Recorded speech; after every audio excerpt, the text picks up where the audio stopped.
walking along, and then this couple comes out, of this older than me couple comes out.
Solidarity in the face of catastrophe. Let us march together. Let us fight together. Let us laugh together. Let us dance together. Let us smile together. Let us cry together. We will not allow the organized greed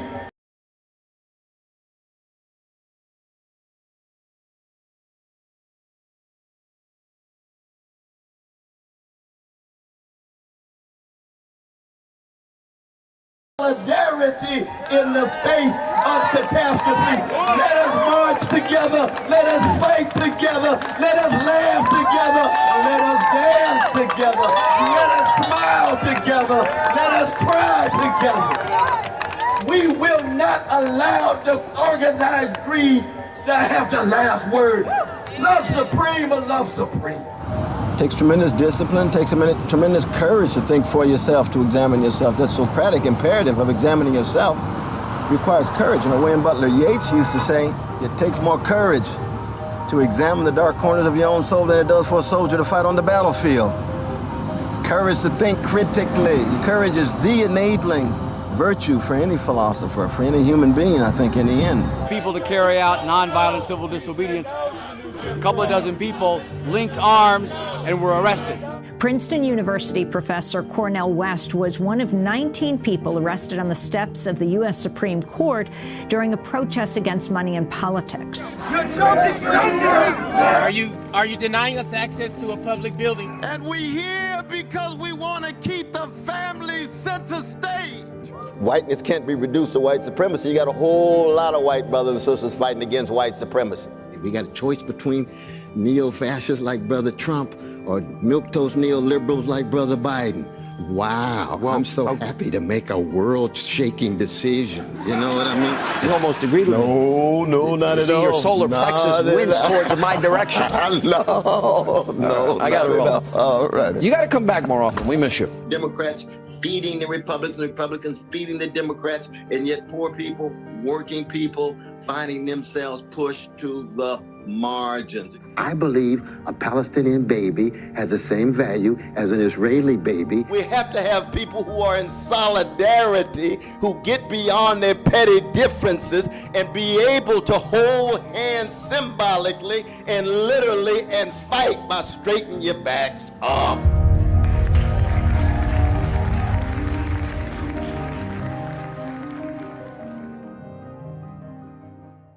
Need you to be part and parcel of wrestling with this corporate duopoly, this two-party system that impedes, it gets in the way of the unleashing of the kind of policies of abolishing poverty and homelessness, of dealing with working wages, cutting back on militarism, and most importantly, trying to ensure that the best of who we are as a people can be more manifest, can be more concrete, because the crisis is real and these catastrophes are bombarding us. Please come join us.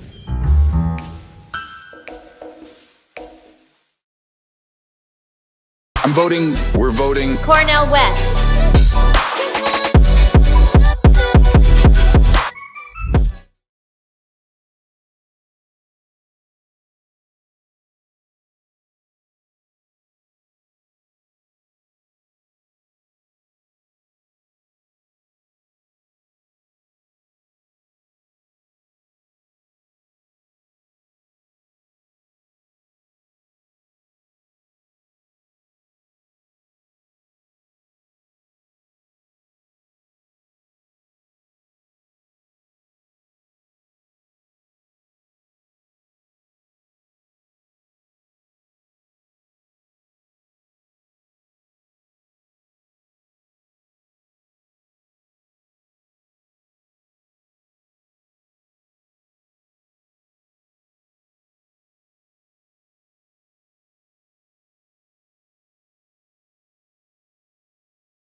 name is Anastasia.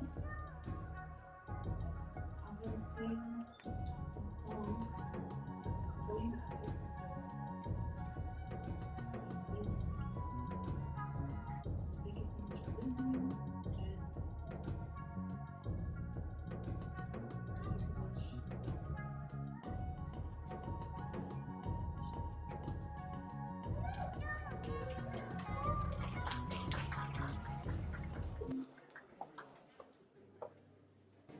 I'm gonna do a few songs that I wrote, and just improvisational stuff, and some other tunes. Let's see how this time. Start with this one.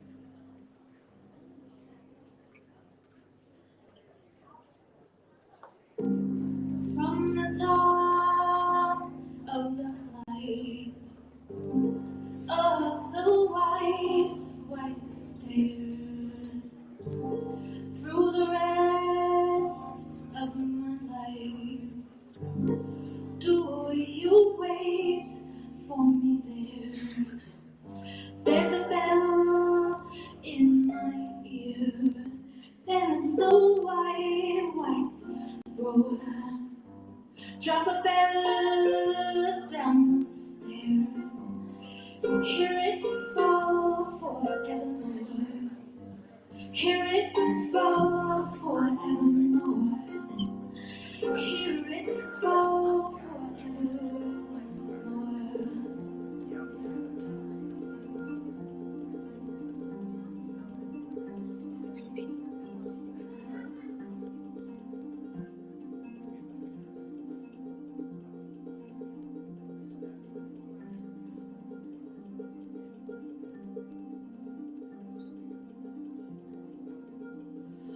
Drop a bell of the dock.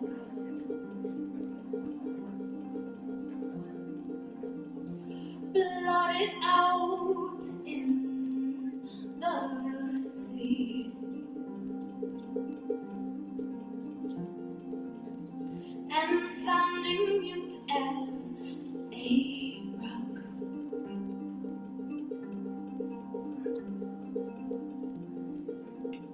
And sounding mutiny.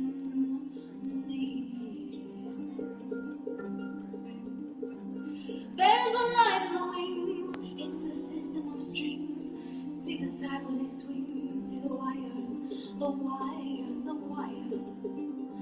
Swings a low sickle, art from its fortune, the dog settle down my desire. And the moment I slept, I forgot the words. Let's see what and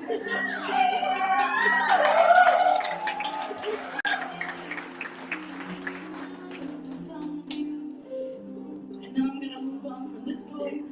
It's all good. I wasn't born from a whistle, no, from a thistle at twilight. Though I was all horns and thorns, swung out fully formed, not the end of right. But enough of this terror, we deserve to know light and grow ever more, lighter and lighter. You would have seen me through, but I could not undo that desire.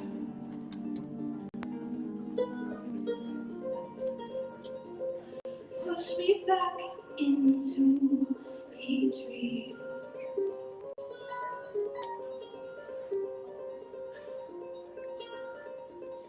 Bind my buttons with salt.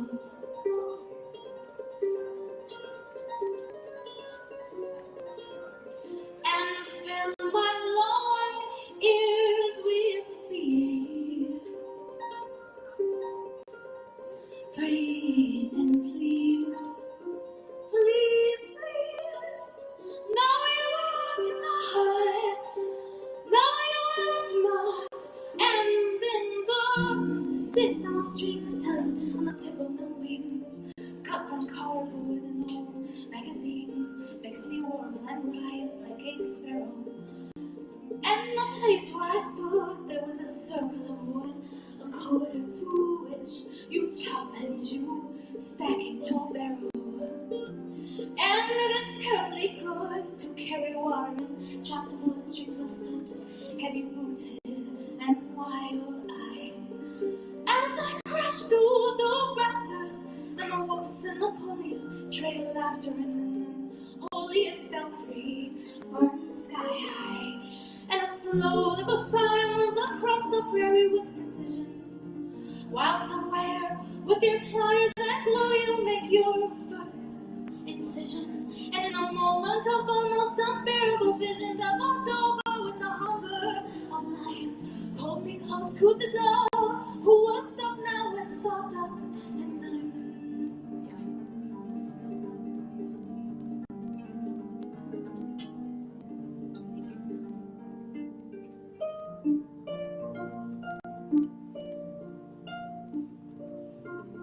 I wanted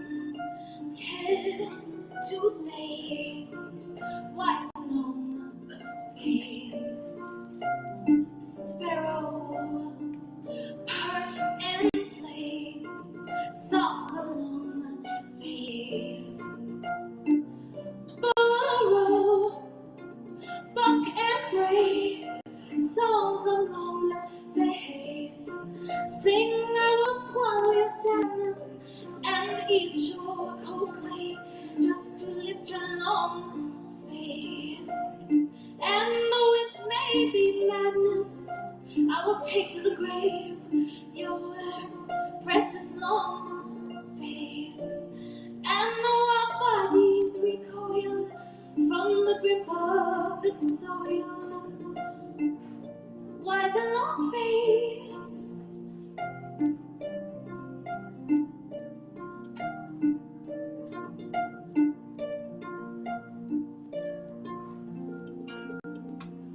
And in the trough of the waves,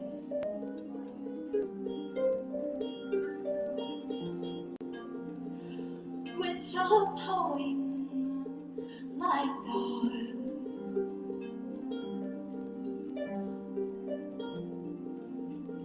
7 days out to sea.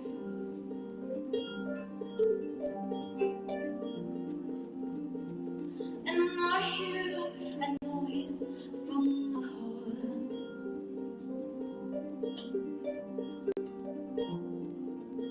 and it is that damn noble bell. Well, it tolls, yes, I believe that it tolls. It tolls for me, and it tolls for me. I wasn't born of a whistle, no milk from a thistle at twilight. No, I was all horns and thorns, sprung out for leaf form, not lead and not right. So when I wrote this tale, it deserved to know light and grow ever more lighter and lighter. You would have seen me through, but I could not undo that desire. Oh, oh, oh, desire. Oh, oh, oh, desire. Oh, oh, desire. Oh.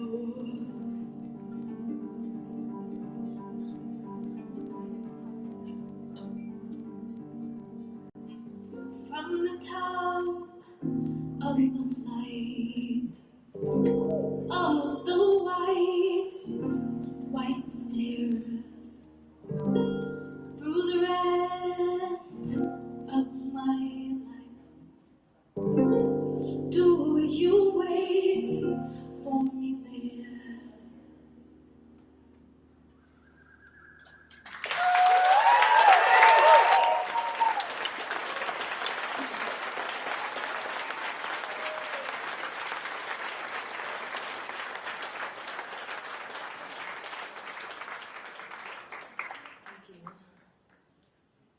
Okay, I'm going to do an instrumental tune next that doesn't have a name, but I'm going to name it someday. It's kind of, honestly, it's not quite done, but I'm going to improvise.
Tell it as if there's no how, and that's the way it was taught to me. I must have what's gonna be in my heart, 'cause I surely won't go overboard. Where they say I have been run aground, it picked me up and tossed me around. I lost my shoes and tore my gown, forgot my name to run around, and woke up with the surf a pounding. It seemed I had been running aground. Well, it took me in and shot my feet and taught me prayers for chastity, and said my name would be Colleen. And I was blessed among the women to have forgotten everything.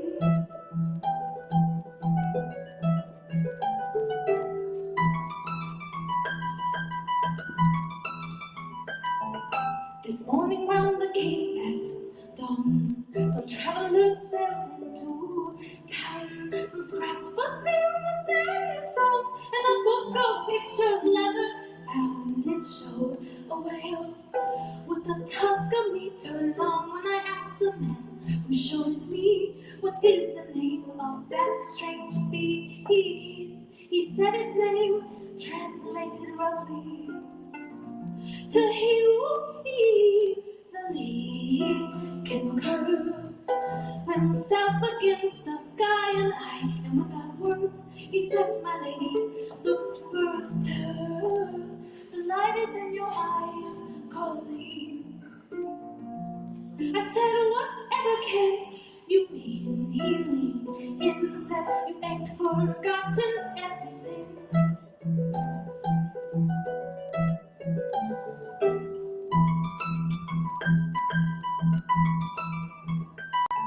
So die down there with the lights that lead and seem to shine on everything,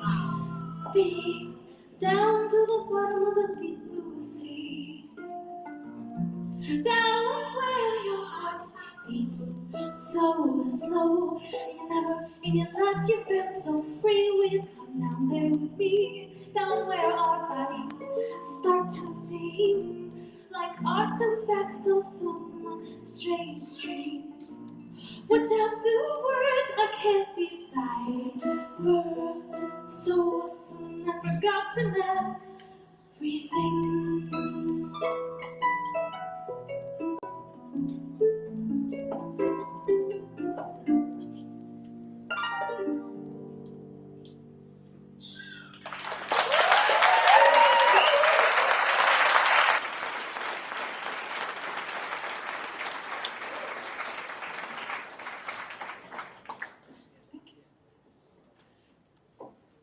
You guys ready to hear some amazing words, do some good vibes? Yeah.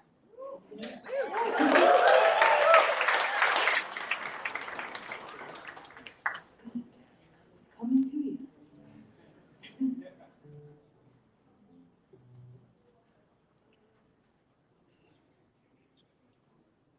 think I have 2 more minutes.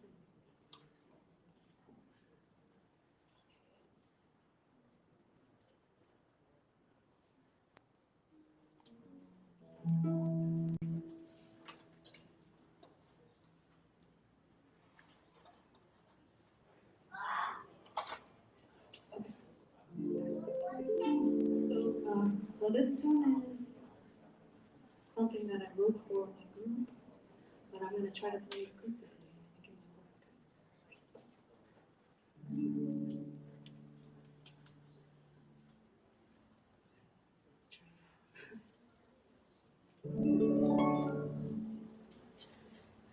work.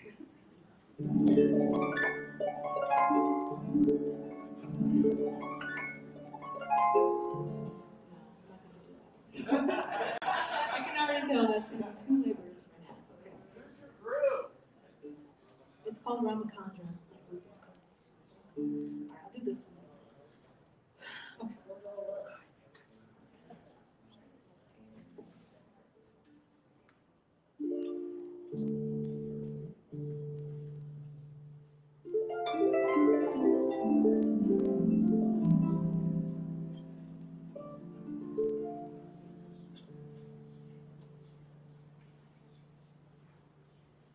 Down in the green haze,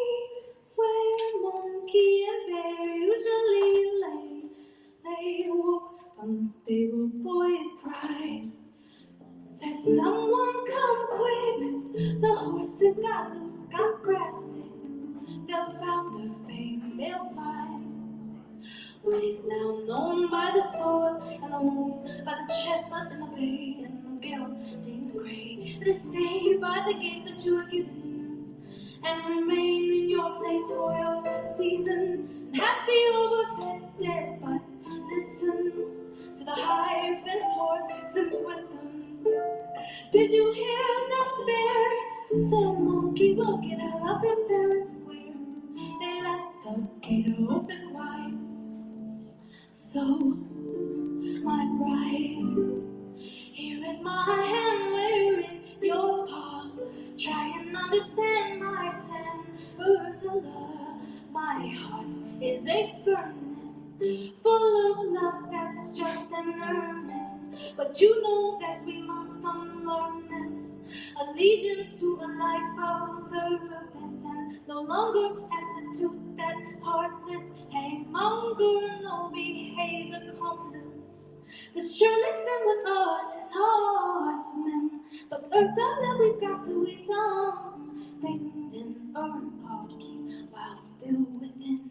And the borders of the man that been this girl did all double, bolted and tight-fisted, until we reach the open country, steeped in milk and honey. Will you keep your fancy clothes on for me? Will you bear a little longer to wear that leash, my love? I swear by the air I breathe. Sooner or later you'll bare your teeth, but for now, just dance, darling. Come on, will you dance, my darling? You keep your eyes fixed on the highest hill, where you'll ever after eat your fill. Oh, my darling, and we'll get there yet.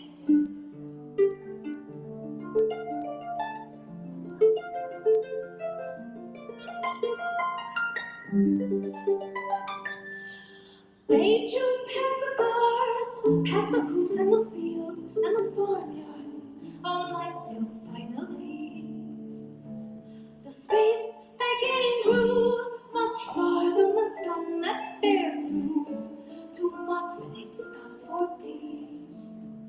But walk a little faster and don't look backwards. Your face is to the east, which lies a little past the pasture. And the blackbirds hear tea whistling, rise and clack, and the applause calls the kettle black. And we can't have none of that. Though cast in plaster, our Ursula's heart beat faster than monkeys ever will. But still, they had got to pay the bills, hadn't they?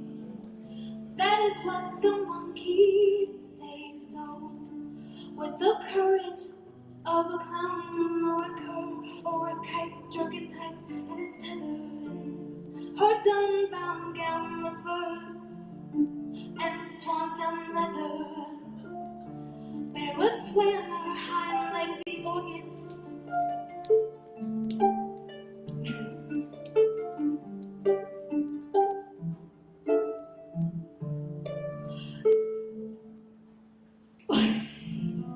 Oh goodness.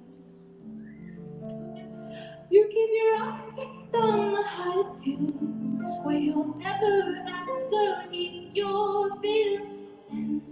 My darling, and we'll get there yet.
these rallies, it's always good to start with a good Cuban cigar.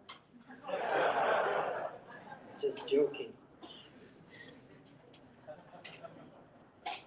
So I'm going to say something that you probably will never hear at a rally.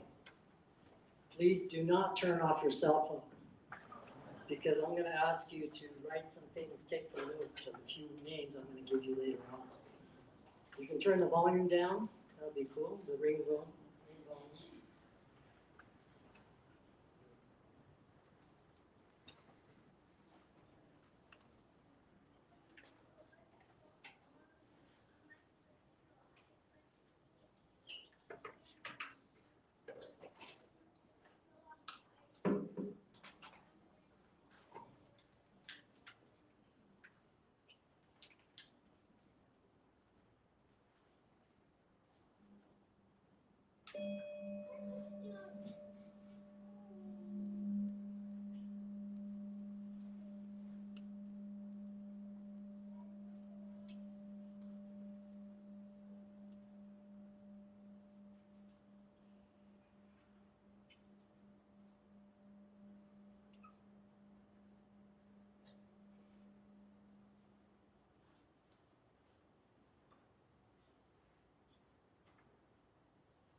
Relatives, sisters and brothers, I greet you with an open, kind heart and a friendly handshake. In Lakota, we say, Mitakuye Oyasin. You probably heard that prayer. It means to all our relations. We are all related. To all my relations, our relations. And all life is sacred. That is 2 words that simply encompasses that prayer and awareness. So first, I want to acknowledge you for being here, for your own ancestral lineage, all of your relatives that have come out throughout the ages that has brought you here to this place and time. So please acknowledge your own ancestors and your presence here.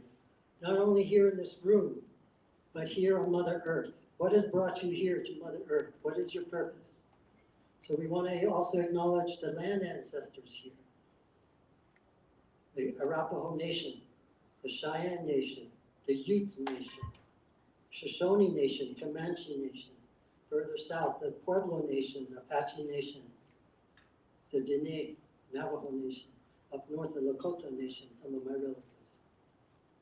This land that we now call the United States of America, originally called Turtle Island, Keowita, in Lakota. And this place that we now call Colorado.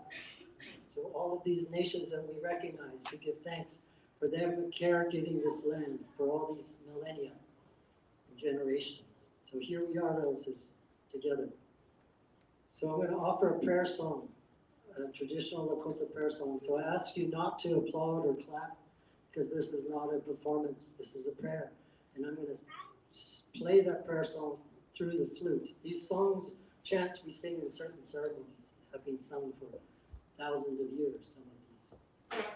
So I invite you with the sound of this flute, the breath, the air that goes through this flute creates a vibration, a frequency, a sound. It goes out into the 4 directions and into the 10 directions in Buddhist understanding as well.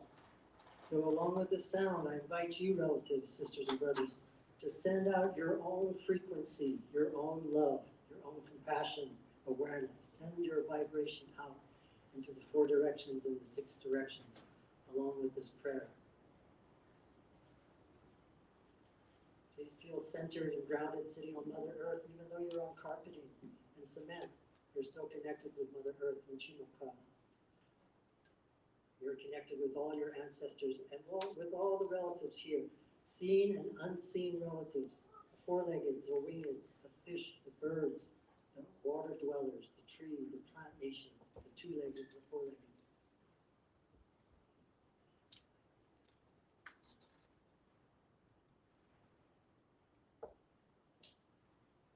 So as we send out the sound, this prayer, please join in with your own vibration, your own frequency of love and compassion. To the relatives that are suffering in the world, all over the world, their relatives that are in need of support.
So we're here, relatives, sisters and brothers on the sacred land.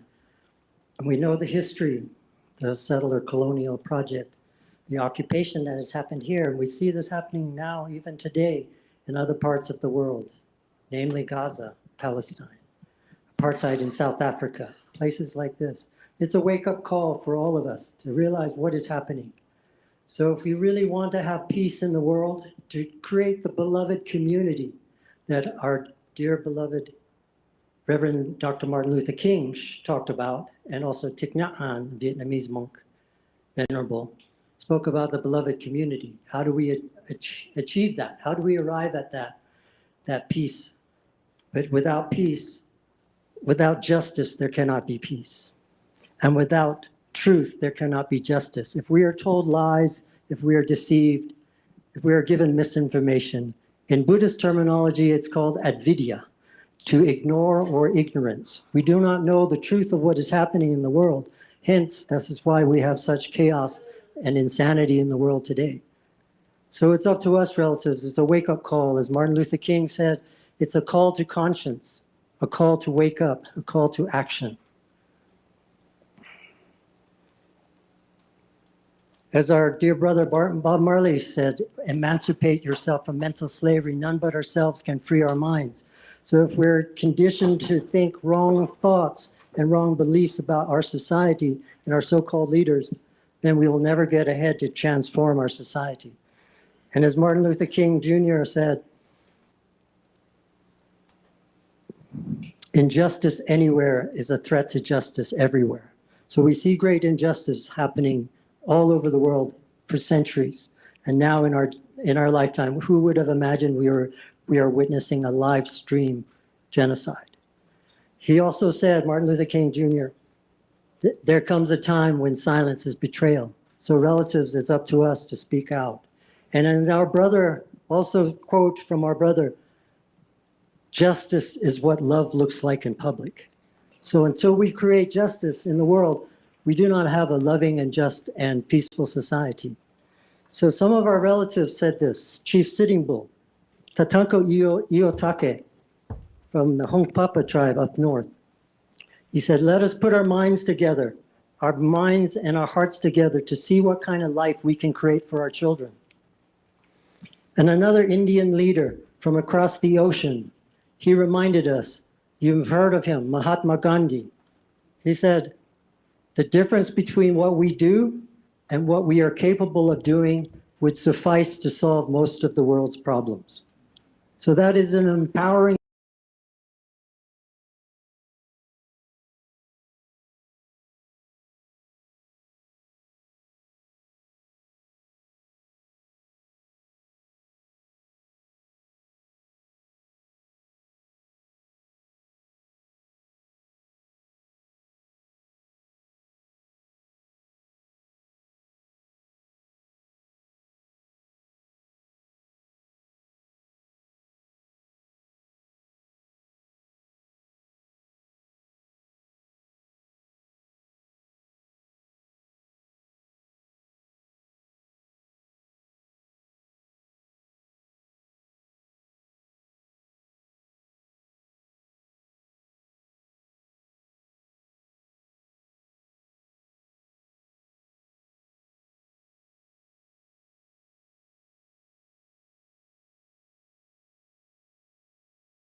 that are in famine all over the world. For our relatives in Tibet, South Africa, all African nations, Middle East, Gaza, Palestine, on and on. Here in Turtle Island, right here, there's great suffering too on the reservations as well, in inner cities. So this prayer song, please add your energy, your force, your life force, your light to those prayers. It sends out to the four directions. And then we'll close with this.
Kashra Tokahe Chewakielo, Hemitakuye, Wanik Tacha Tokahe Chewakielo. Relatives, that is for all of our ancestors, for all of us in this room and beyond, and for our children and future generations. That prayer encompasses all of that around the world.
Thank you so much, Joseph. Hey, everyone.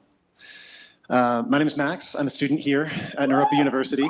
I'm on the student government. I'm a double major in religious studies and psychology. Welcome to our fair university for all visitors here.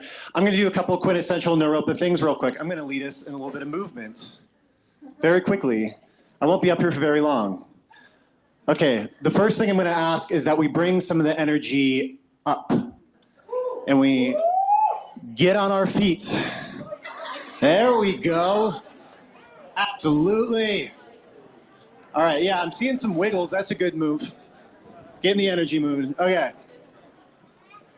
And here's a great, in one fell swoop, here's your introduction to Naropa. We begin and we end every class, every session with a Naropa bow.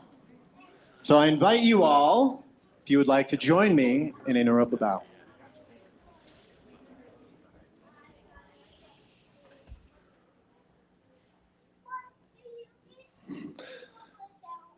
Yeah.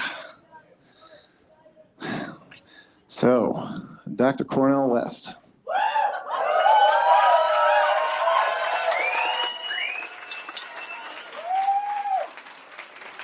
That's it, I'm done, thank you.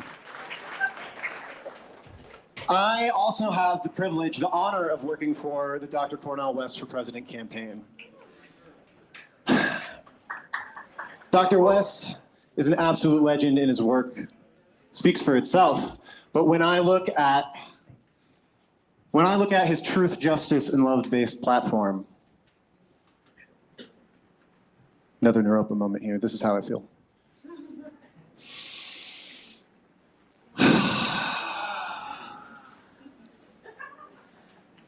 And like I said, I'm very lucky to help keep the show on the road, helping Dr. West with events across the country. And here's the thing, and here's what I'm up here to say. We need your help keeping the show on the road. Here's your next movement. Let me guide you in it. Pull out your phone from your pockets. Please, I'm serious. I'm looking at you. Text West to 33339. Text West, it says it right here, to 33339. Texting that number will get you on board. It will give you some opportunities to help keep the show on the road. We need volunteers, we need local organizers, we need donations to keep events like this happening. So please join me on the road with Dr. West. We'll be back here again very soon. And it is my great honor to introduce the president of Naropa, Chuck Leaf, and the vice president, MCIC, Regina Smith, to the stage. Please put it together.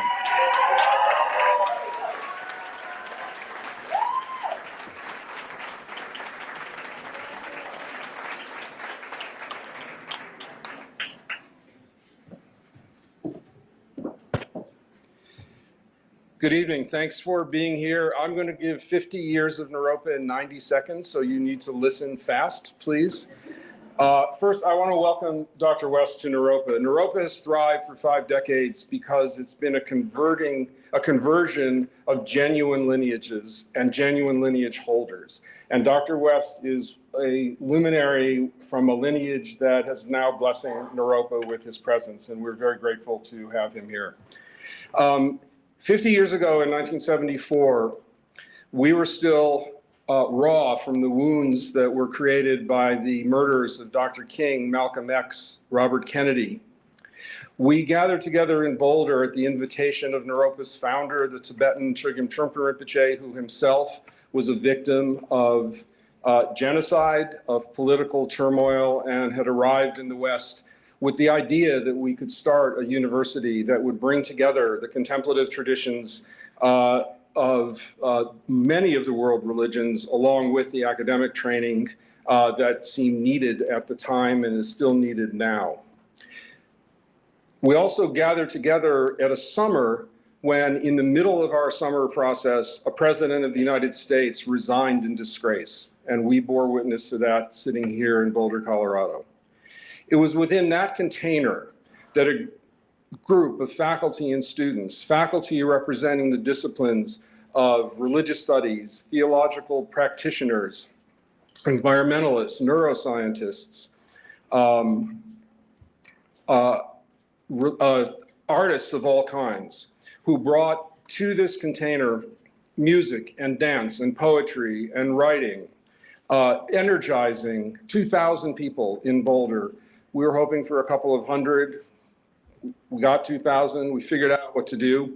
But within that container, we imagined the creation of a university, remembering not just about a decade before Dr. King's exhortation in Washington that we pay attention to the fierce urgency of now. And the fierce urgency of now was relevant then, and it's relevant today. Nobody missed the boat because you weren't in DC. Nobody missed the boat because you weren't here in 1974. The boat's right here, and we're all on it together. And it's incredibly important for us to know that.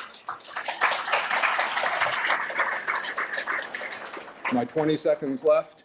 Naropa was built on a foundation of contemplative practice. And a question that came up all the time at the beginning was, does a contemplative practitioner have the ability to be a social activist and a political activist and hold true to the contemplative traditions? And the answer was unequivocally yes. In fact, a contemplative practitioner that has any success is one that experiences and open to their own suffering and to the suffering of others around them, and actually makes a vow and a commitment to do something about healing that suffering. And so not only is a contemplative practitioner encouraged to be an activist, a contemplative practitioner isn't one if he's not or she is not an activist. And that's the work that we're doing today. So I want to welcome you all. I will turn this over to my colleague, Regina, and welcome to Naropa.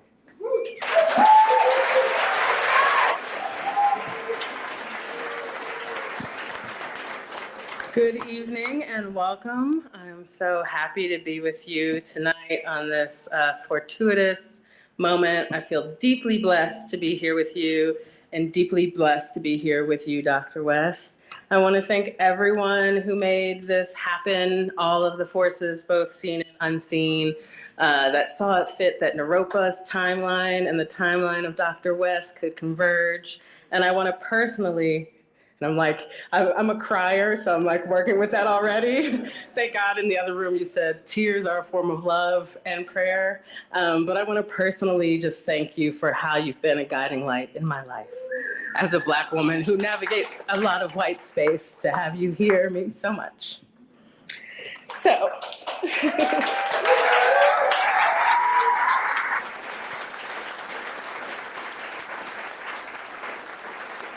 So like you, Dr. West, I am also deeply committed to the moral virtues of truth, justice, and love. And that is what has kept me at this university in Boulder, Colorado, when I'm from the East Coast, for as long as I've been here, which is since 2009. Because at the core of this university is training. We come here to be trained. We train not just our students, but ourselves, our staff, and faculty to feel our own suffering and the suffering of others so that we can be, as you say, in solidarity with them. And we actually have the spiritual technology to do this, which has been around for thousands of years. We train ourselves, our staff, our faculty, and students to cultivate the courage, once we can feel our suffering and the suffering of others, to actually do something about it. And that is what makes us radical. We train in sitting and other forms of contemplative meditation to discern the truth. And once we know the truth in our guts, we train in courage so that we can tell the truth. We train in opening our hearts so that we can love more and more and more, even when it's uncomfortable. And as Dr. West has taught, justice is what love looks like in public. So we train, and once we know that love, to take righteous action and do something about it. So again, on behalf of Naropa University, one of the most radical institutions in the United States, we welcome you, Brother West.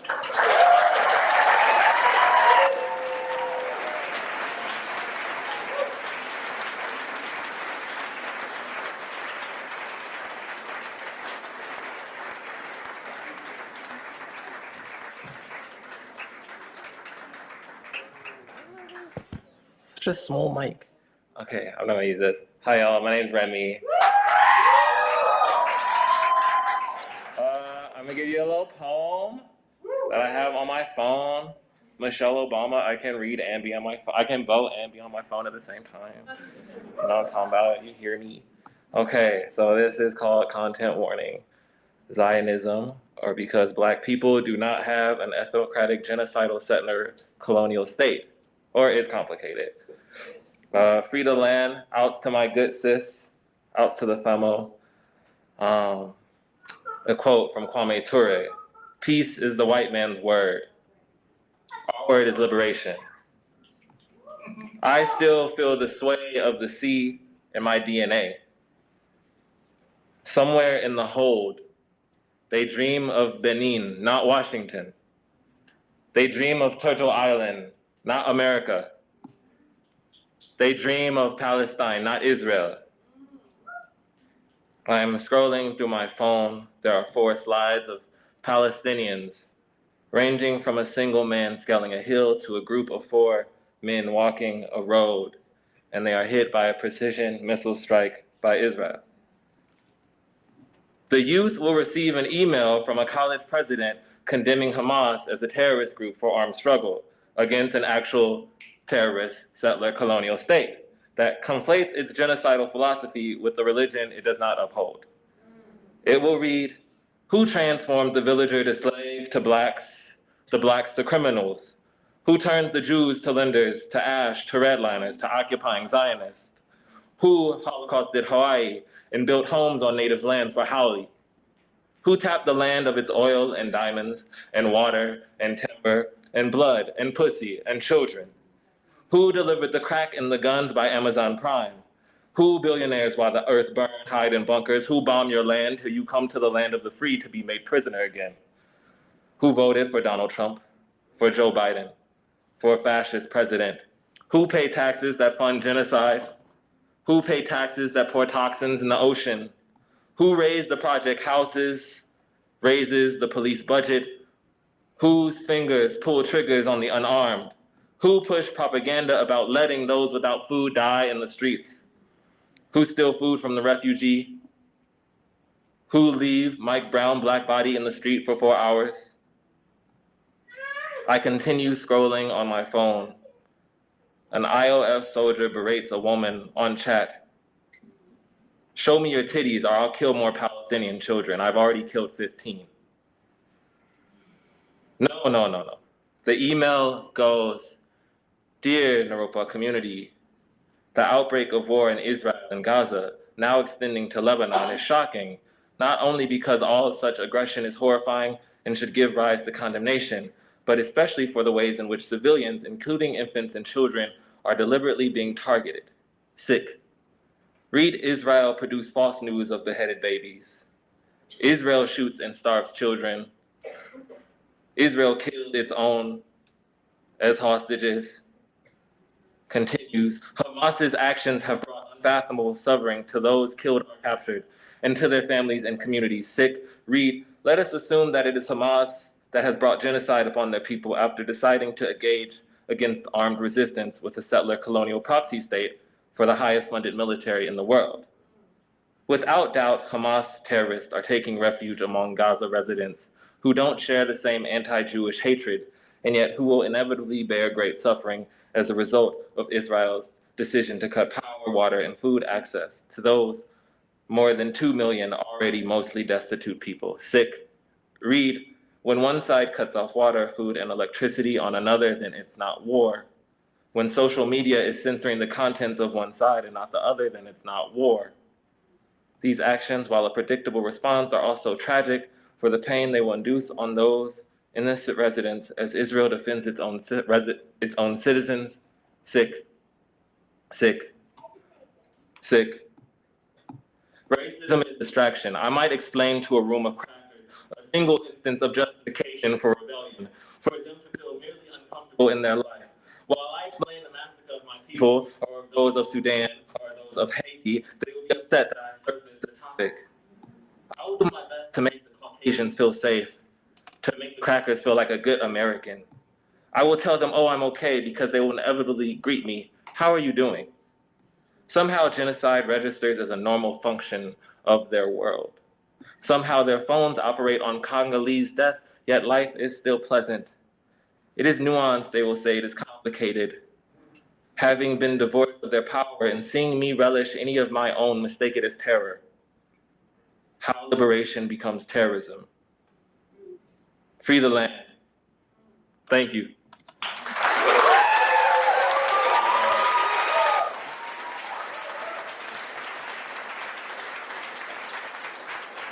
Thank y'all. And please welcome up Mika Kurz.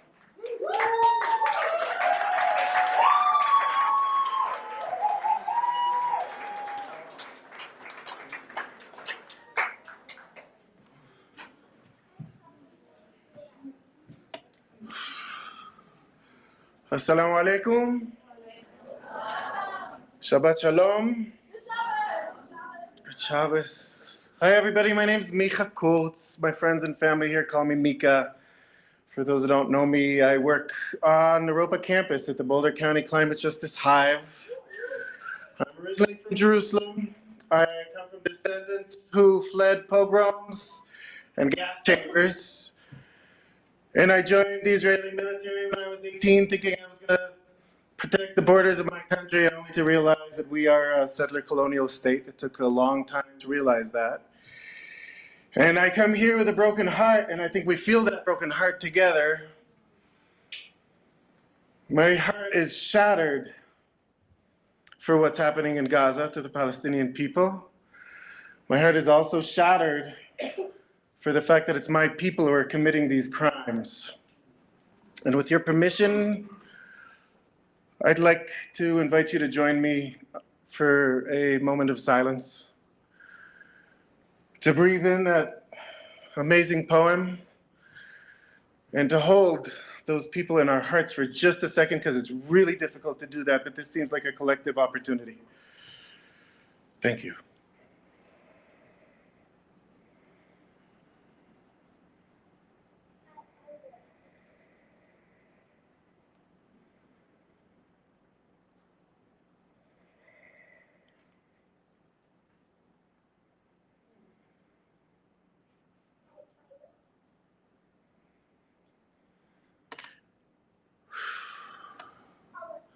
Having been active on Palestinian streets for many, many years, I thought I'd come to Boulder for some respite, and I can't help but find some similarities between my hometown in Jerusalem, apartheid Jerusalem, occupied Jerusalem, and Boulder. And I want to name a few because I think we have some conversations ahead of us we need to have in Boulder. I can't help but notice that where I come from, Palestinians in Jerusalem that don't have a citizenry, they have a residency status, similar status to undocumented immigrants here in Boulder, who too here are the people who build our buildings and clean our streets and cook our food in the restaurants. And our privilege is usually blind to what's going on around us. At a beautiful table for Easter feast, we discussed how Boulder, for some reason, is standing on 1% Black population for decades now. About a month ago at a solidarity workshop at CU, I heard Renee Chacon say, of course, the city of Boulder Council is not going to take a stand on what's going on in Gaza. We haven't yet taken a stand on Sand Creek Massacre.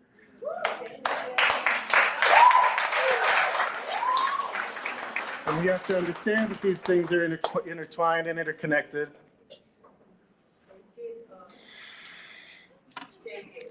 And y'all, we have some conversations to have around Boulder because we're fragmented. We don't work well together.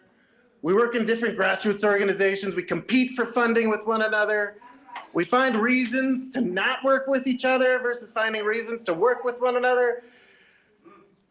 Dr. West, thank you so much for coming here and gathering us together, because this is the family I've been looking for in Boulder for a few years.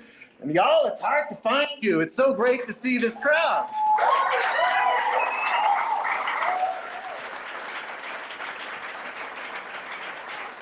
Because I think Dr. West will agree, it's really not about the presidential candidate. It's about the community that we're building together and whether or not we overcome the obstacles of imperialism and colonialism and capitalism. And I thought Boulder was the place where that could happen. And I still hope Boulder is the place where that can happen. And it really depends on the people in this room.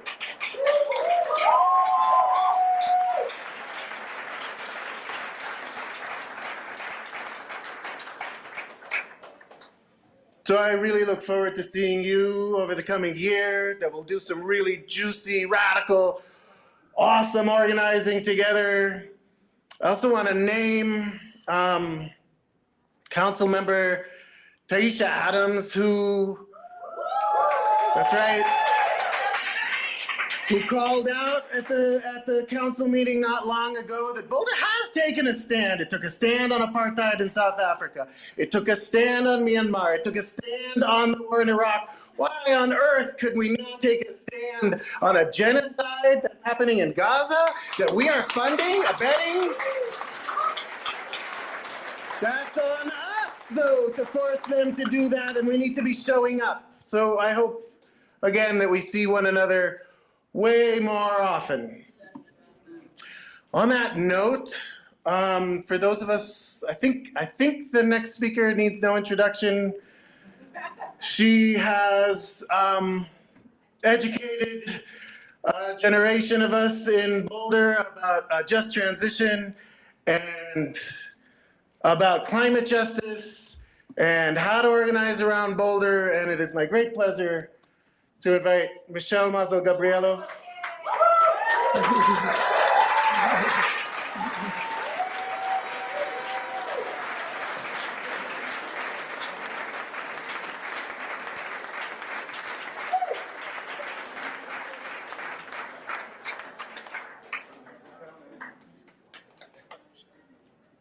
When I say climate, you say justice. Climate. Justice. Climate. Justice. When I say racial, you say justice. Racial. Justice. Racial. Justice. When I say economic, you say justice. Economic. Justice. Economic. Justice. Healing. Justice. Health. Justice. Gender. Justice. Land. Justice. Air. Justice. Water. Justice. What did I miss? Food. Justice. Transportation. Justice. Urban and rural. Justice. International. Justice. And I heard that this is Naropa, so you all want to lead with love, right? But is it like that wishy-washy love? Or is it like the type of love that stands up for what it cares about? Is it a fierce love? Fierce. Love. Fierce. Love. Fierce. Love. Fierce. Love. What kind of love? Fierce. What kind of love? Fierce. For real? Yes. Okay. Thank you. As it was mentioned, I work on environmental justice, largely with the group here that we founded called FLOWS. And FLOWS was founded because, honestly, we have lost so much. We have lost so much. Ancestrally, culturally, languages, the lands that we're on, the people that were here, connection to the places where we actually belong. Ability to connect with one another, ability to understand why a bird flies overhead when it does. And with all of that said, there's still so much regeneration that's happening, that's possible. FLOWS was also founded, inspired by the Colorado River and the people of the Colorado River. And I have been to the Delta where it's supposed to flow into the ocean, and it does not, it dries up. And last week I was in New Orleans, and I got to see the Great Mississippi. Two great rivers of the world, like you can see them from space. Both terribly sick, in very different ways with all of the injustices that flow downstream, really all coming from here at the top of the mountains. And along the way, all the way to the Atlantic and all the way to the Pacific, it picks up or gets taken from greed, pesticides, extraction, communities that are just disposed of. And because we know that regeneration is possible, I'm here to remind you all that prayer also happens with our hands. So I trust you all are going to pray for change. But I want to see it. I want to see it happen with your hands. I want to see it happen with your bodies, if you can. If not, I want to see you bring people in that can do this. There is a chance to regenerate this whole entire place. Someone was just saying we have the cultural technologies that we need. We have all of the technologies that we need to regenerate, to restore forests, to restore economies, communities. It is actually possible. And a lot of people don't think that it is. So part of our job is to bring that and to keep bringing that and to show it with our hands. I want to also name that Dr. Cornel West is here praying with his whole self. And this is an elder that is bringing us such gifts with his life, blood, and spirit. And to do right by that, I do think that we need to respond with a little bit of our own lifeblood and to get engaged in the work. Like Mika said, we trust that you are going to do that. And this is the place, this is the time. There is no other place or time. And I want to say that the other thing that you are showing us is the power of vision. And that it is not just about this election, it's about standing up and being like, there is another way. Everybody actually knows this. Is there another way? You want change? When do you want it? Now. Change. Now. Change. Now. Change. Now. We are the change. We make the change. We were brought to make the change. I actually want to have you turn to somebody here and let them know in some way or another how you are committed to moving this forward and getting engaged in your own way. Take a second, turn to a neighbor, let them know.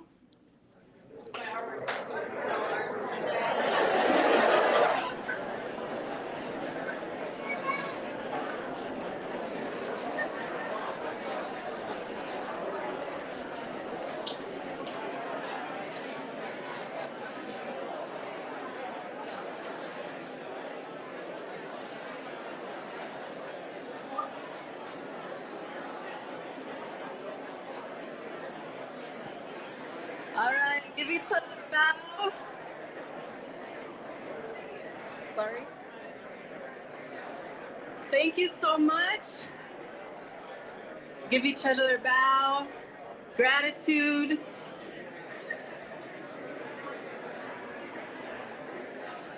You guys want change? All right, one more time. What do we want? When do we want it? Now. What do we want? When do we want it? Now. We are the change. We are the change. We are the change. Thank you so much.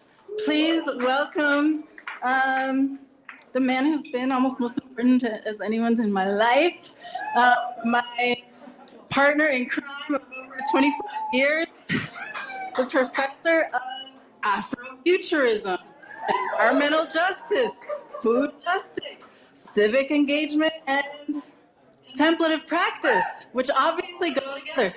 Thank you so much. Welcome to the stage, Ramon.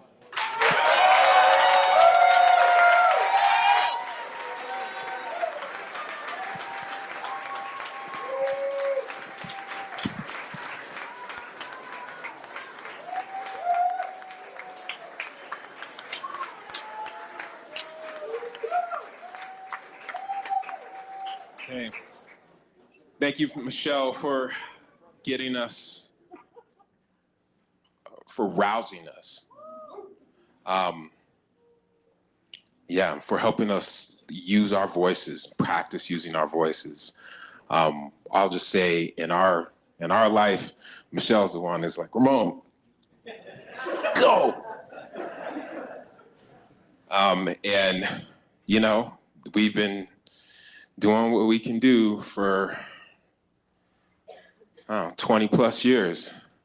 And actually, I want to start there for a reason. Go back to like 1996, 97, fall of 96, winter of 97. And I was a student at Colorado College, undergraduate college student. And I was in this place called Shove Chapel, and I was with like one of the only other, me and my buddy John, two black hippies in a largely white school, somewhat similar to the situation of Naropa. And we were sitting in the like balcony, and we were looking down, and on the stage was Dr. West. I don't know if you remember Colorado College, 1996, 97, Shove Chapel. I know you've given a lot of talks, so I'm sure you know. But and we were sitting there listening to Dr. West speak, and both of us we were like, does he have an aura? We thought we saw like these waves, like whoa, whoa, whoa, whoa, whoa, whoa, whoa, coming off of him. You know, and you know, it could be just tricks of the eyes, but it was, for us, it was like, it was really important. It was important for us to see an intellectual, a leader, somebody who was in that kind of prophetic stream and whose life experience and whose study reflected, and not just reflected, but drew from our life experience and our study. And, you know, we used to walk out of classes and, you know, Michelle and I would talk about this a lot. We would walk out of classes and we just learned that, what did we learn? We learned like that people in Zimbabwe were growing roses for people in the United States. And I mean, here we are giving these roses to each other as emblems of love, and people were getting paid nothing. They didn't own the land that was theirs. I would walk out of class and I was like a ticking time bomb. I was like, how are we just gonna, and then people were throwing Frisbees and stuff. And I was just like, we were like,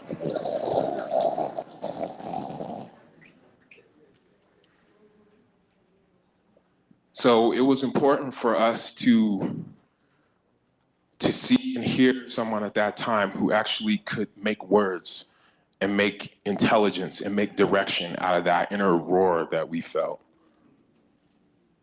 And I'm not saying that just because we were black students at a white institution, I'm not saying that white people can't feel it. I'm not saying anything. I'm just saying that we did. And a lot of times we couldn't hear that around us. And part of the thing is that as college students, we were learning about what we call America actually is. And when you learn about what this place actually is, it's some pretty serious cognitive dissonance. Okay? And I think a lot of the people here now have spent, Joseph came up here and he just gave you links to explore. Okay? A lot of the people here have really taken time to learn, like, what happened here? What happened in Colorado, what we call Colorado? You know, what happened, whatever, wherever you're from, what happened here? What does the United States mean to the world? And do we even know who we are in the eyes of the world? Someone said, we were saying this earlier, we don't use the word empire enough. We don't understand. We look, but we build our dams and we say Egypt, Rome. You know, we track ourselves by the lineage of empires, but we can't even see that that's we're in that lineage.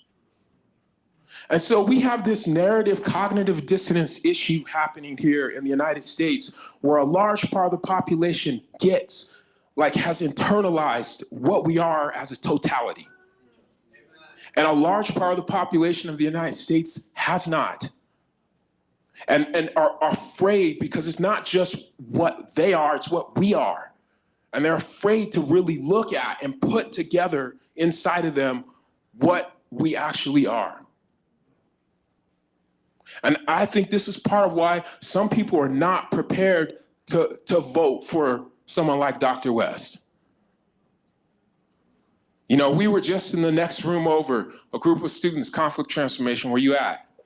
Okay, we were just in the room over, and Dr. West went and took time with us. He went past the schedule. We went on black time. It was, we just went into it. We went past the schedule, and he really was, he was being there with us. And, that's the kind of leadership we need. We need leadership that will really go there and go into the depths with us. Because if we're going to change this society, we got to go into the depths. We got to go into the basement. And we also have to really, from that real internalized place, we have to tell a newer and a deeper and an older and a more futuristic story about what we are as a nation and what we can become. We got an endeavor right now where we're calling it Electric Black Earth, April 18th through the 21st. We're getting together on this campus with local change makers, healers, scholars, artists, and national scholars, artists, Black, brown, whoever, okay? But really centered in that, the blues tradition. I heard you say once, Dr. West, I'm actually a bluesman. So that's happening here, April 18th through 21st. And our objective is really to dwell on and try to embody that new future that's coming from that blues perspective. And so, we got to do that as a nation. We need leaders that are really seeing, we're in the 21st century now. People are putting billions of dollars to replicate our intelligence. And meanwhile, the human brain, you got human beings out laying dying on the street. This is the most expensive object in the cosmos. And then I think this is the last thing. I know my time's up. I'm pushing in black time a little. I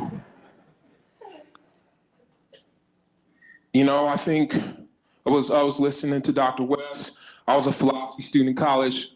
Listening to him really get to the philosophy. Get into, and what do we mean by philosophy? Philosophy as in reflect deeply, integrate the different parts of yourself, and then come at your life from that. Can we have a politics that's actually integrated and that's actually based on reflection and not just expediency? I will put it like this. Can the philosopher be king?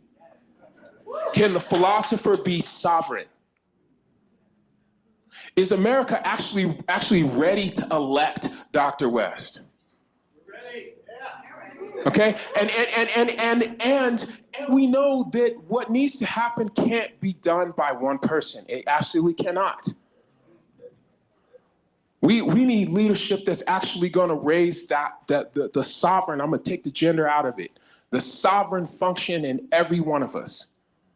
We need leadership that's actually going to raise the hearts of every one of us and cultivate our local, like Michelle and Mika were saying, our local community by community leadership and empower us to actually build that new future, whatever this place is. It America? Is it Turtle Island? Whatever it's called, we're all here. And we're stuck with each other. So, with that, I'm gonna turn it over to Dr. West.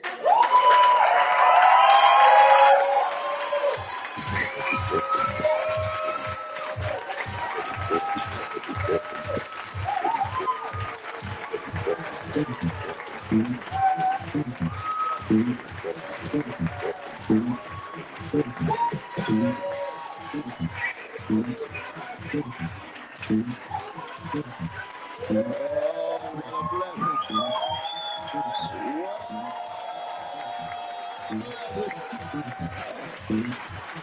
a blessing to be here.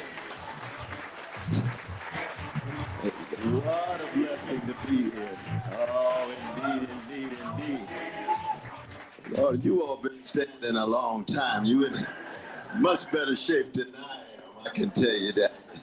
You don't have to stand up. If you want to sit, just go on. You can sit and relax. Go on and sit and relax, though.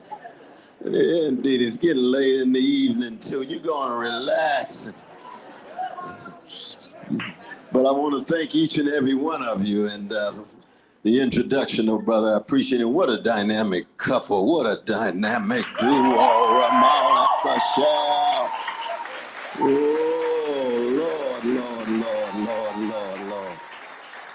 And you see how blessed I am to work with Brother Max, though. Oh, give it up for my brother. Lord, I love you. Indeed, indeed, indeed. Oh, I see Sister Jamila there, too. Yes, I see her there. Where's your wonderful husband? Where's your wonderful husband? Oh, God bless him, Abs. Oh, I hear you. I hear you. And I'm also blessed with one of the finest legal minds and golden hearts. I'm talking about Brother Mike and Dana. Love you so much. And when I arrived at the airport today, I must say, I encountered such sweet spirit. That's Mika. That's Myrna. That's Mika and Myrna. Where are they? Where are they? Oh, and where's Myrna? Where is she? Where is she? There she is. That's my Puerto Rican sister right here.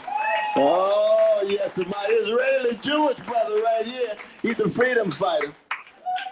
But you can see that I'm just so deeply, deeply moved. The dialogue that I just had with these magnificent, high-quality students was really just, it was mind-blowing because it was a fusion of the analytical mind and the courageous soul. And we need more than anything the enabling virtue, which is courage. You know, Brother Martin Luther King used to say, I'd rather be dead than afraid. Isn't that something? I'd rather be dead than afraid. I remember Daddy King, his father, told me that he could never get over what he saw when Martin Luther King Jr. had been in a paddy wagon in the dark with a German Shepherd for 4.5 hours, riding from ATL, A-Town, Atlanta to Reedsfield Prison in Jim Crow, Georgia. And he got out of that paddy wagon and he could not walk a straight line. All he could say was, this is the cross we must bear for the freedom of our people. Cross is not something you talk about.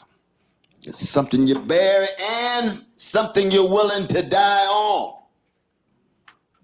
Now, I know I'm in a Tibetan Buddhist context. and Bell Hooks was one of the grandest souls and spirits in my life. She was a black Buddhist sister. Yes, she was. Just like Ambedkar, one of the great Buddhists coming out of the Dalit tradition in India. Herbie Hancock, my dear brother who I've traveled the country with, Buddhist as well. You see. But when we talk about cross connection to courage, what we're really talking about is, are we willing to seriously examine ourselves in such a way that we make choices in the name of integrity, honesty, decency, generosity for others, and pay a cost. That's what bearing the cross is all about. So that anytime you talk about justice, freedom, equality, you got to start by examining yourself. So you don't start with name calling and finger pointing. You got to examine yourself. So I begin with myself. I'm a cracked vessel. But I am who I am because somebody loved me. And somebody cared for me. Somebody sacrificed for me. I'm talking about Irene B. West, my mama. I'll never, ever be half the human being she was, or my father, Clifton L. West Jr., or my pastor, Reverend Willard P. Cook, who baptized me on the chocolate side of Sacramento, California, in Shiloh Baptist Church. Deacon Hinton was a leader in my church. And it was a blessing to see the captains of the ship when I met with Brother Chuck and Sister Regina and my other dear sister, whose name is Sister Judy. Absolutely. Leadership matters in one's own context or any context. But each time I get up to talk about justice, I have to remind myself how I get fortified. And I'm nothing but a small wave in a great ocean. Because I come from a tradition of a great black people. Oh, yes. 400 years of being chronically hated every day, every week, every year.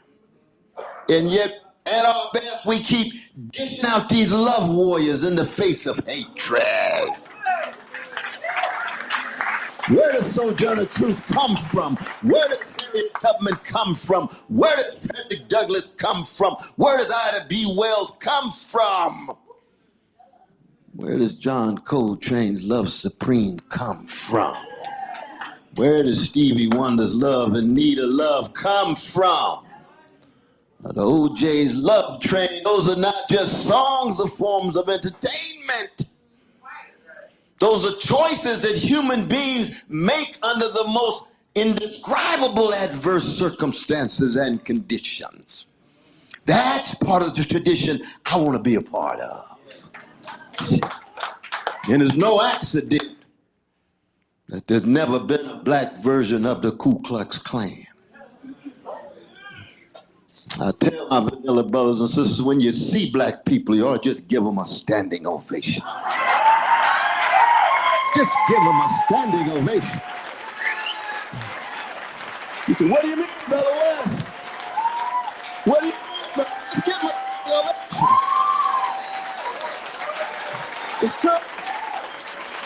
You ask them, if there had been a black version of the Ku Klux Klan, there would have been a civil war every generation.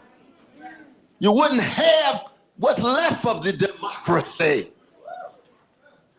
And your music would be rather flat. Now, I know we got some vanilla brothers and sisters out there. Now, I understand that. Frank Sinatra ain't no joke. Hall & Oates got it going on. Eminem is a genius. But no Eminem without Dr. Dre. And they asked Frank Sinatra, who was his favorite, he said a genius from Baltimore City named Billie Holiday. And of course, Hall & Oates was discovered by Gamble and Huff from the Philly Sound. So what we're talking about is not just skin pigmentation. We're talking about people under vicious circumstances making choices such that they hold up a bloodstained banner of love.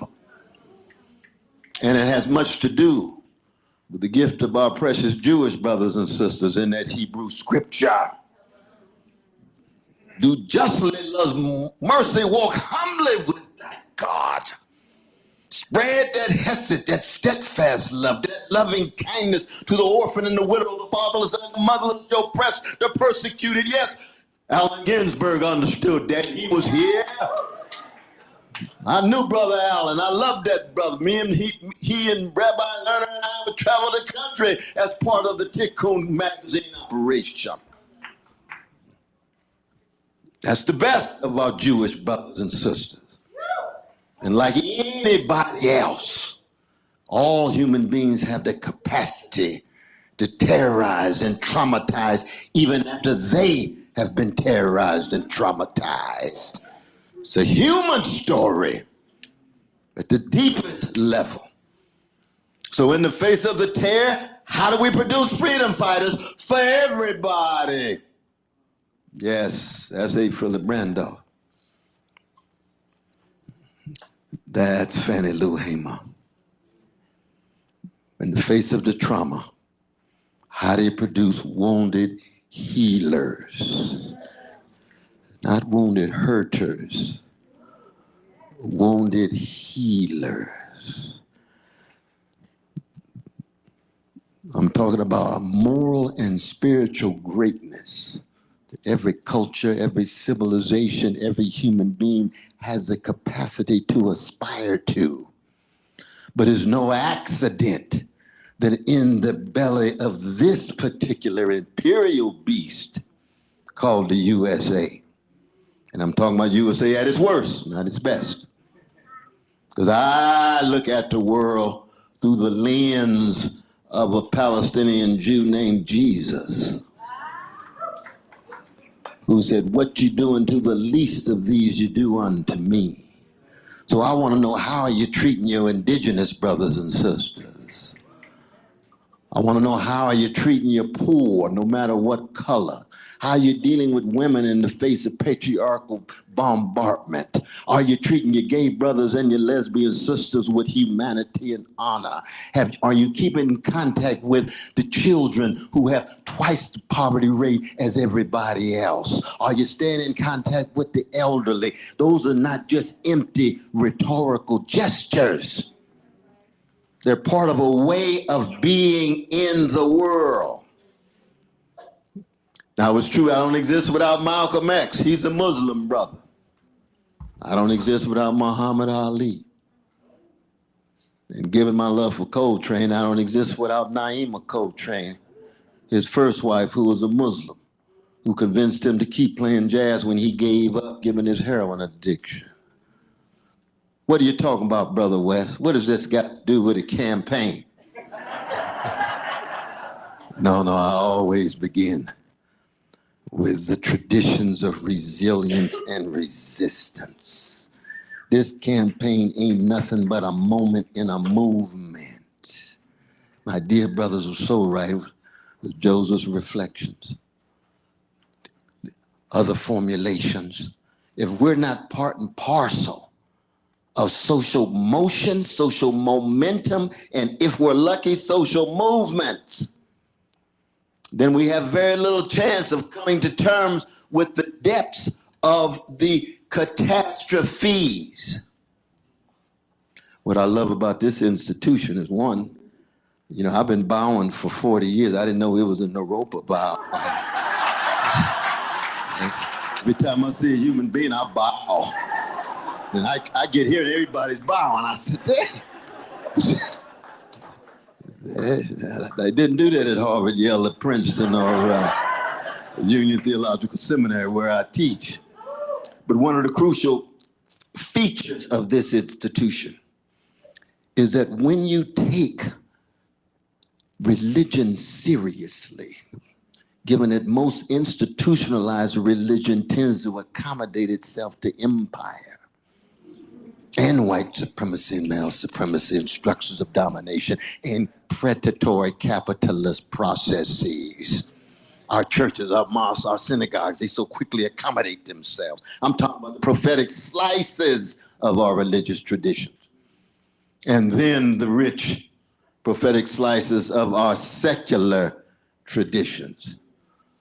I've got a deep, deep commitment to the best of secularity. Let me see. Diderot means much to me. Edward Said means much to me. I had a whole lot of communist and socialist comrades who are deeply secular, like Angela Davis. Oh, she come out of Black Baptist tradition of Birmingham, Alabama, but she made a secular move. Yes, human beings, everybody's who they are, not somebody else. Choices that you make have to do with what is the quality of the integrity that you are. And you find it in a variety of different traditions. Now, I have a real penchant for the musicians. Because I believe musicians are the vanguard of the species. Beethoven's much deeper than Hegel. Coltrane is much deeper than most literary figures in the black tradition. Toni Morrison is the only one that really gives him a run for his money, you know. I got to acknowledge that, though. Ralph Ellison his own way, too. Baldwin certainly too. But my point is this, that you can't begin to talk about politics or a campaign unless you talk about courage to think critically for yourself, courage to love without asking for anybody else's permission, courage to laugh on your own terms, courage to be yourself, recognizing yourself as forever dynamic, changing over time, and therefore you are open to maturation. And the benchmark of maturation is what? Humility and tenacity at the same time. Nobody has a monopoly on truth or beauty or goodness. But at the same time, you have to be willing to take a stand. That's where the courage comes in, to straightening your back up. Brother Martin used to say, anytime poor people, working people, folk in solidarity with oppressed people straighten their backs up, they're going somewhere, because folk can't ride your back unless it's bent. Straighten it up. Used to be a brother in my church named Sylvester, known to the world as Sly Stone. And he wrote a song called Stand, You've Been Sitting Much Too Long. There's a permanent crease in your right and wrong. Yes. What is it about the musicians? They do not allow us to reduce catastrophes into problems. One of the reasons why we are so spiritually, intellectually, and in many ways politically ill-equipped for this particular historical moment is because in our universities and colleges and our mainstream media, among our journalists, they think we just have problems. There's never been a race problem in America. There's been catastrophes visited upon Black people, indigenous people. And when you reduce the catastrophic to the problematic, you've already deodorized your discourse. You've already sanitized it.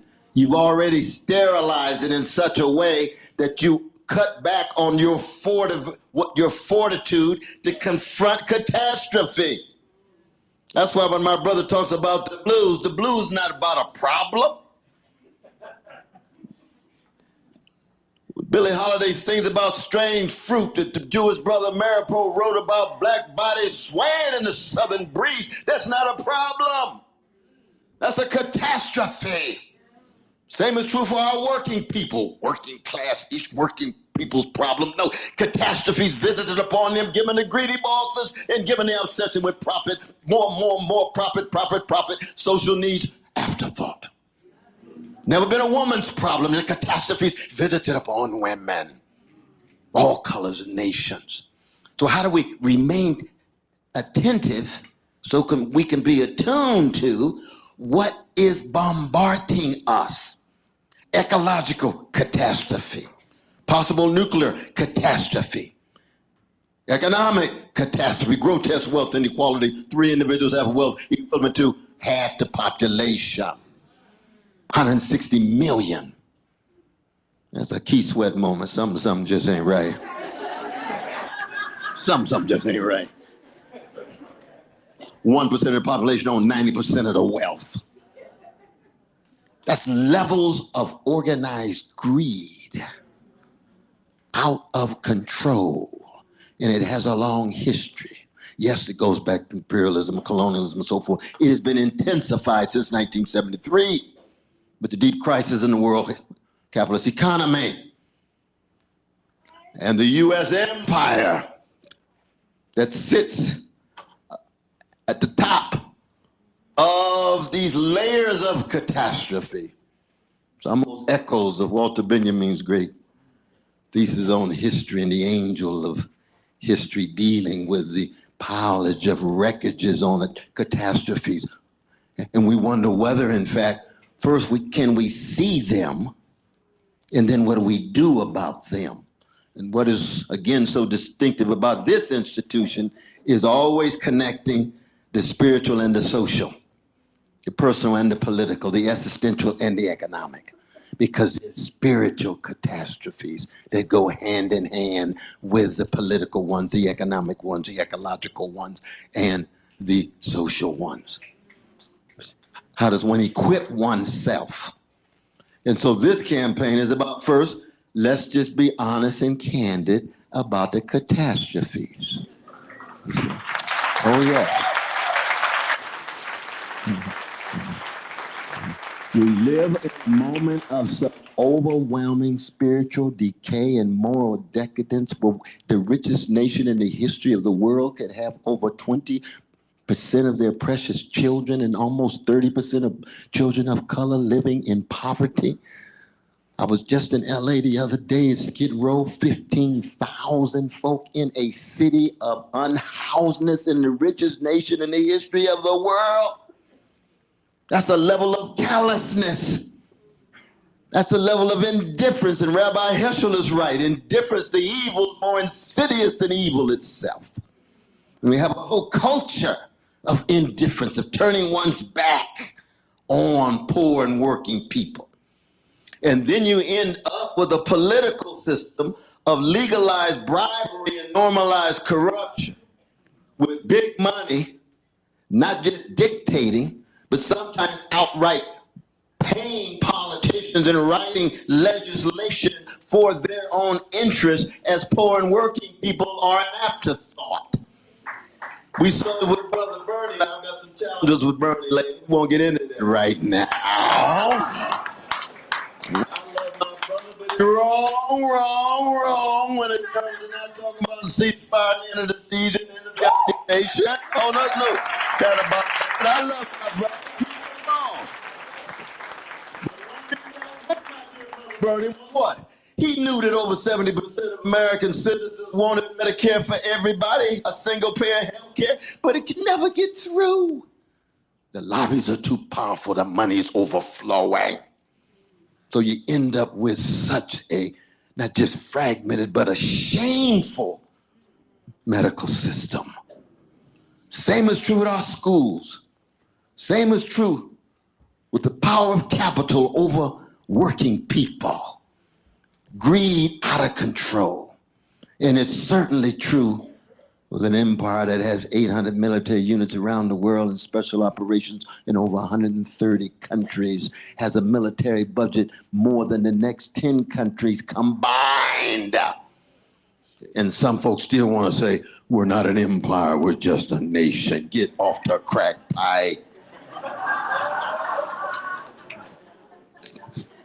There have been 70 empires going back to the beginnings of civilization in Africa. United States is number 68. And empires come and go. And so many of them begin to collapse internally owing to military overreach, corruption of elites across the board, frustration and impotence of citizens who more and more feel as if a dominant response ought to be one of blaming themselves or addiction, some critical distance from the overwhelming pain and anxiety. And then the notion that there is no alternative. Just get used of dealing with the status quo. And this comes in all colors. It comes in all colors.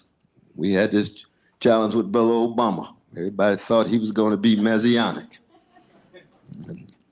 And we could see so clearly that beautiful black family tied to the very, very ugly organized greed of Wall Street that he bailed out. Insider trading, market manipulation, predatory activity, fraudulent activity. How many Wall Street gangsters went to jail? 0. But let Jamal and Letitia get caught with a crack bag, off to jail, throw away the key. Hypocrisy. Overwhelming hypocrisy. So it's not a question of just what color you are. It's whose side that you're on. We just saw that in Standing Rock. That was a beautiful moment, wasn't it? Folk came together. We saw with George Floyd Jr. and the public lynching. Folk came together. But how do we sustain that kind of solidarity? It cannot be episodic. And you all and I know that when you're talking about justice, you're not talking about a lifestyle to help your career. You're talking about a way of being in the world that you're willing to live for, and some of us are willing to die for. That's a whole different level. And I say that with a smile on my face. It's true, because I should have been dead a long time ago. It's true. All the mess I've been in, how many times I've been to jail and so forth. So many guns pointed at me. I was talking with my dear sister. Let's give it up for my very, very sister, Melina Abdullah, the vice presidential running mate. Oh, yes. She's been to jail so many times, so many guns pointed at her, still standing tall. How come? Because we find joy in the struggle, and we know the only thing that breaks the back of fear is the love you have for the people, and the love you have for the people is connected to the love that's already been poured into you by folk who came before you. That's what keeps you going. That's what allows you to remain connected to not just campaigns, but movements. So it's not just a matter of the various platforms. It's true, I'm an abolitionist. Abolition is a fundamental thing of the Black freedom movement. We didn't want a reform of slavery. We didn't want a liberal version of slavery. We wanted the abolition of slavery. We didn't want a liberal version of Jim Crow and Jane Crow. A reform of lynching. You think about that, every 2.5 days for 50 years, some precious black bodies hanging from a tree. Well, we'll reform it. It would just be every other month we'll hang. Oh, I see. No. When we come to police brutality and police murder, I want the abolition of it. I want the abolition of it. When it comes to folk not having access, having a right to housing, with gentrification, land grabs, and power grabs taking place, given the greed in the private equity and real estate industry. No, we want an abolition of that. We want a fundamental transformation of that. How come? Well, it's a basic conviction. The basic conviction. The life of a poor and working class person has exactly the same value as anybody else's life. That's just as elemental and fundamental as you can get. But if you really believe that, then that makes you rather subversive. It's just like if you really believe that a Palestinian baby has exactly the same value as any baby around the world, then you come out swinging when you see 1, 2, 3 murdered, let alone 15,000.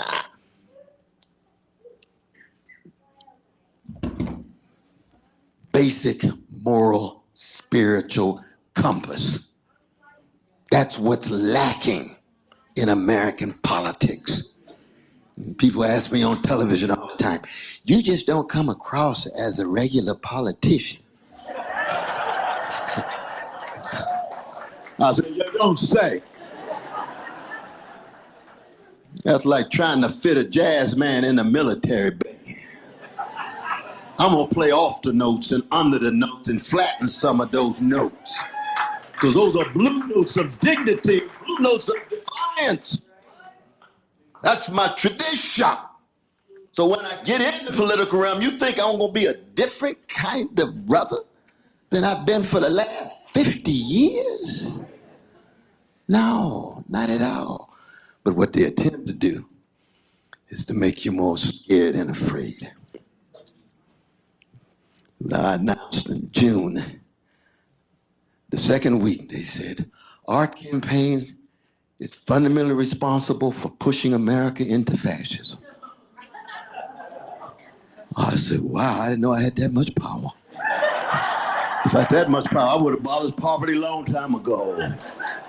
I'd have massive redistribution of wealth downward a long time ago, and I would have dismantled the American empire a long time ago. Oh, yeah. But in many ways, that's a positive thing, because they already see you as a threat. They can't dismiss you. And that had nothing to do with just me. It has to do with the folk who are working with me. It has to do with folk who are standing alongside. And that's what puts a smile on my face, too. Because no matter how grim and dim catastrophic times are, let us never, ever, ever allow catastrophe to have the last word. No, that's what the blues is all about. B.B. King said, nobody loves me but my mama, and she might be jiving too. Sounds like Antigone and Sophocles, doesn't it? Everything in the world against you, and you're dependent on your mama, and she might be jiving. That is catastrophe. But B.B. is singing the song with such style, with a little help from Lucille, his guitar.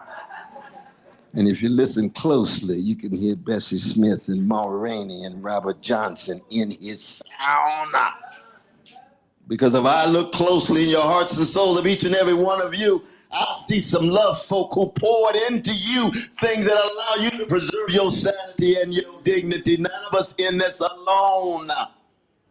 And that's what this campaign is all about. A call for a moral and spiritual awakening with subversive consequences, revolutionary implications, putting poor and working people at the center of our vision, not just in the United States, but around the world. I am an internationalist. I believe, in fact, that the role of America is one that can empower poor and working people in Latin America, in Africa, in Caribbean, in Europe, in Asia, across the national borders. That's what we're talking about. Oh, yeah. And that's the best of spirituality. That's the best of morality. Human beings and connected to sentient creatures, connected to nature, learning the great wisdom and insights of our indigenous brothers and sisters that taught us to treat nature as a thou rather than an it, in the language of Martin Buber. How do we understand Mother Earth herself? Yes, this is what is required. And let us be honest. There's no guarantee we will win. See, Americans have this juvenile notion. Well, I don't want to do anything unless I think that you can win. If that's true, black folk will still be in slavery. The working class would have no rights of collective bargaining. Women would still be dealing with patriarchal subjugation. The gay brothers and lesbian sisters would still be demeaned and degraded. No, we got to fight. We got to fight, and we got to fight together. And in fighting together doesn't mean there's unanimity. We got to think of ourselves as a jazz band. But Mary Lou Williams is on the piano and Count Basie's on the piano and Duke Ellington is on the piano. He's not asking folk in the band to sound the way he wants to sound. Raise your own voice. Anthem of black people is lift every what? That's right, it's not lift every echo. See, we live in a culture of echoes. It's expressing silos, given the polarization and the balkanization of the culture. No, think for yourself and find your voice. Just like your fingerprint, raise your voice. But we can have unity with a variety of different voices. And I told the young folk, and I'm gonna stop here, I told the young folk earlier today, I said, we got to go beyond even this talk about allies and allies, you know.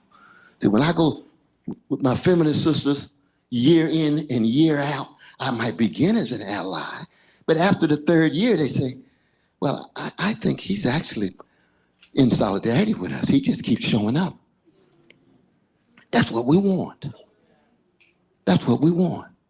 You get vanilla brothers and sisters showing up when police shooting down black folk, month after month after month. You are graduated from ally to deep member of the group based on the fact that you have earned it and respected it. It's like Miles Davis's quintet with Bill Evans, who was a vanilla brother who played the piano. Miles didn't turn to Coltrane and say, play your solo, and he blows, and then turn to Bill Evans and say, now we're gonna hear from our white ally.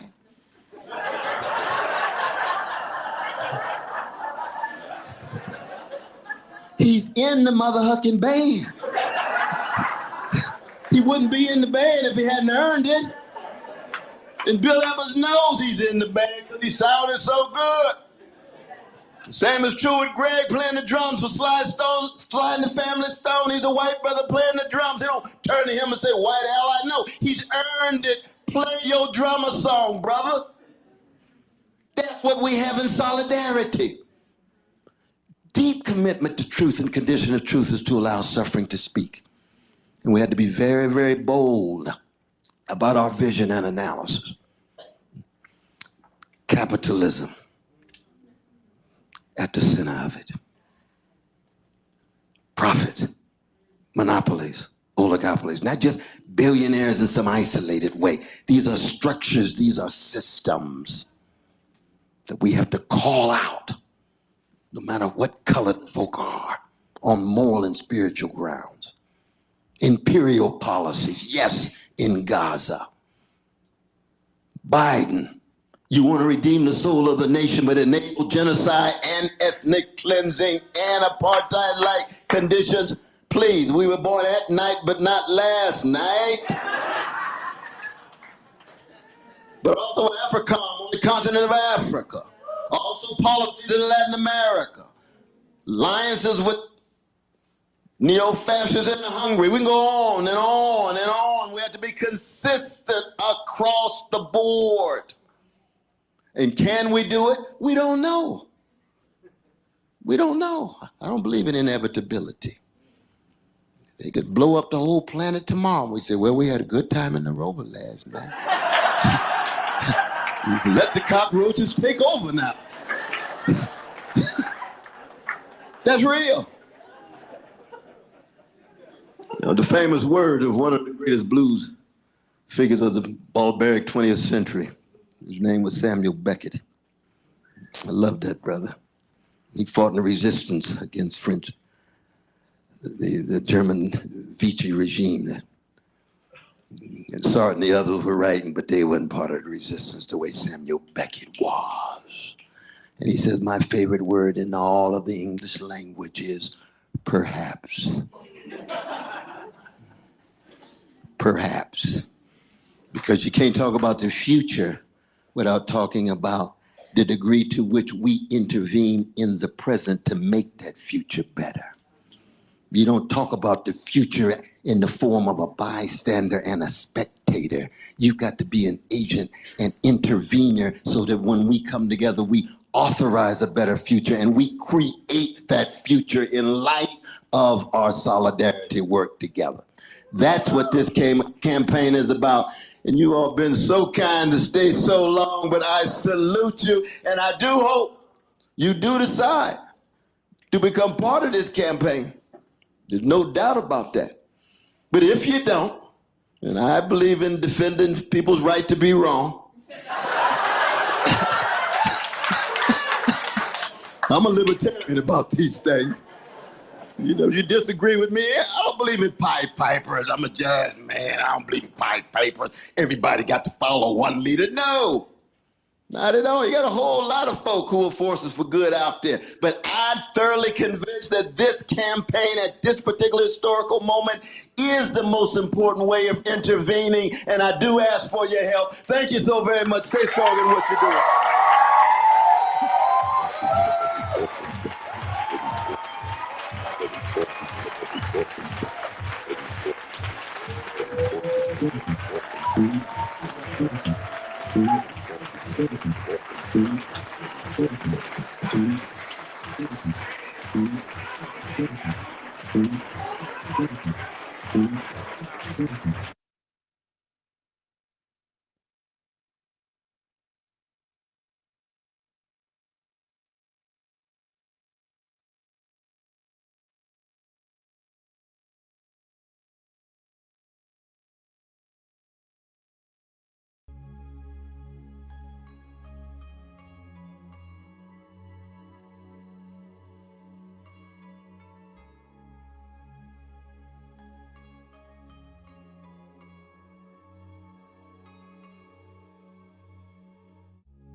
You to be part and parcel of wrestling with this corporate duopoly, this two-party system that impedes, it gets in the way of the unleashing of the kind of policies of abolishing poverty and homelessness, of dealing with working wages, cutting back on militarism, and most importantly, you to be part and parcel of wrestling with this corporate duopoly, this two-party system that impedes, it gets in the way of the unleashing of the kind of policies of abolishing poverty and homelessness, of dealing with working wages, cutting back on militarism, and most importantly, trying to ensure that the best of who we are as a people can be more manifest, can be more concrete, because the crisis is real and these catastrophes are bombarding us. Please come join us.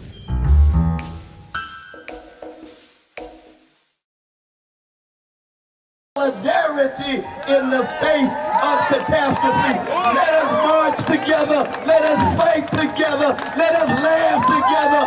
Let us dance together. Let us smile together.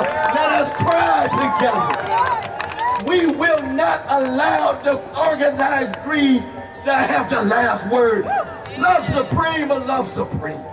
It takes tremendous discipline, takes tremendous courage to think for yourself, to examine yourself. That Socratic imperative of examining yourself requires courage. You know, William Butler Yeats used to say, it takes more courage to examine the dark corners of your own soul than it does for a soldier to fight on the battlefield. Courage to think critically. Courage is the enabling virtue for any philosopher, for any human being, I think, in the end. People to carry out nonviolent civil disobedience. A couple of dozen people linked arms and were arrested. Princeton University professor Cornel West was one of 19 people arrested on the steps of the U.S. Supreme Court during a protest against money in politics. You're joking, Are you denying us access to a public building? And we here because we want to keep the family center stage. Whiteness can't be reduced to white supremacy. You got a whole lot of white brothers and sisters fighting against white supremacy. We got a choice between neo-fascists like Brother Trump or milquetoast neoliberals like Brother Biden. Wow, well, I'm so happy to make a world-shaking decision. You know what I mean? You almost agreed with me. No, not at all. See, your solar plexus winds towards my direction. No, I got it wrong. All right. You got to come back more often. We miss you. Democrats feeding the Republicans, Republicans feeding the Democrats, and yet poor people, working people, finding themselves pushed to the margins. I believe a Palestinian baby has the same value as an Israeli baby. We have to have people who are in solidarity, who get beyond their petty differences and be able to hold hands symbolically and literally and fight by straightening your backs up.